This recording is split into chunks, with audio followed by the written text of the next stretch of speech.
Hi guys, হরে কৃষ্ণা হরি বল। আবার চলে এসে একটা নতুন ভিডিও নিয়ে। তো আজকে তোমাদেরকে আবার একটা আমি নতুন জায়গা, নতুন জিনিস দর্শন করাবো। তা এখানে বেশি কিছু আমি বলবো না, আমি বেরিয়ে পড়েছি ঘর থেকে আমার যাত্রীদের উদ্দেশ্যে। তারা বাইরে দাঁড়িয়ে আছে আমার গাড়ির কাছে। তো আমি এখানে মন্দিরের ভেতর থেকে হাঁটতে হাঁটতে চলে যাচ্ছি, সোজা আমার গাড়ির কাছে আমি চলে যাব। আমার যাত্রীগণরা ওখানে অপেক্ষা করছে। তো চলো সোজা দর্শনের দিকে চলে যাই। তো এই যে পাথরটা তোমরা দেখছো, যার মধ্যে সবাই দেখো মাথা ঠেকে প্রণাম করছে, আর ওর মধ্যে কিছু ছোট ছোট আঙুলের ছাপ তোমরা দেখতে পাবে, একটু ভালো করে নোটিস করে দেখতে পাবে। তো এইটা হচ্ছে, এটা ভগবানের চরণ, স্বয়ং ভগবান তার চরণ চিহ্ন এখানে ছেড়ে গেছে এই পাথরটার মধ্যে। তার স্বয়ং ভগবান তার চরণ চিহ্নটা এখানে ছেড়ে গেছে। তো গাইস, আজকে আমরা এসছি চরণ পাহাড়ি, যেটা আছে আপনাদের রাজস্থানে।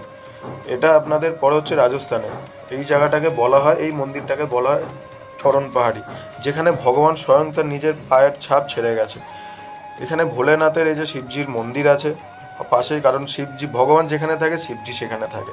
এখানে দেখো এই পাথরটার মধ্যে আরও কতগুলো অনেক ছোট ছোট ছাপ তোমরা দেখতে পাবে। গরুর আছে, ময়ূরের আছে, ভগবানের আছে। এই যে আশেপাশে সব সুন্দর সুন্দর পাহাড়, মানে রাজস্থানের শুধু পাহাড় চারিদিকে।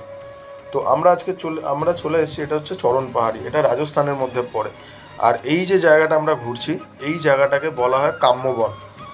এই যে চরণ পাহাড়ি, ভোজনথালি, কেদারনাথ, বদ্রীনাথ, আদি কেদার, আদি বদ্রী, গঙ্গোত্রী, যমুনত্রী।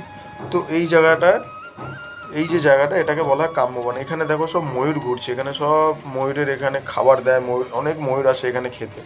তো আজকে আমরা এই সব জায়গাটায় ঘুরবো, এর সাথে আরও অনেক কিছু আমরা দর্শন করব। তো এইটা হচ্ছে এই জায়গাটায় তোমরা যেগুলো যেগুলো তোমাদেরকে দেখাচ্ছে, এখানে তো বজরংবলীর মন্দির আছে। মানে ভগবান যেখানে থাকবে সেখানে শিবজি, বজরংবলী সব থাকে। কারণ শিবজি তো থাকবেই থাকবে, ভগবানের সাথে শিবজির থাকবেই, কারণ শিবজি হচ্ছে পরম বৈষ্ণব। তো ওনাকে থাকতেই হবে, ভগবান যেখানেতে থাকবে। তো ওপরে আমরা পাহাড়ের ওপর থেকে দেখো নিচে কি সুন্দর ভিউ, এখানে চারিদিকে জঙ্গল, তার সাথে চাষবাস, খেতি বাড়ি সব হয়েছে। তো এখানে সব ভক্তগণরা সব দর্শন করতে এসছে। আজকে আমি আমাদের বাড়ির লোকজনের সাথে এসেছি, তাই আমার ফ্যামিলিদেরকে নিয়ে আমি গেছিলাম কাম্যবনের দিকে দর্শন করাতে। তো সেখানে তাদেরকে ঘুরিয়ে টুরিয়ে নিয়ে আরও অনেক জায়গা আছে, এরপরে আমরা চলে যাব ভোজনথালি, চলে যাব এখান থেকে বেরিয়ে। তো গাইজ, তোমরা ভালো করে একটু দর্শন করে নাও ভগবানের চরণ চিহ্ন, তার চরণ পাদুকা।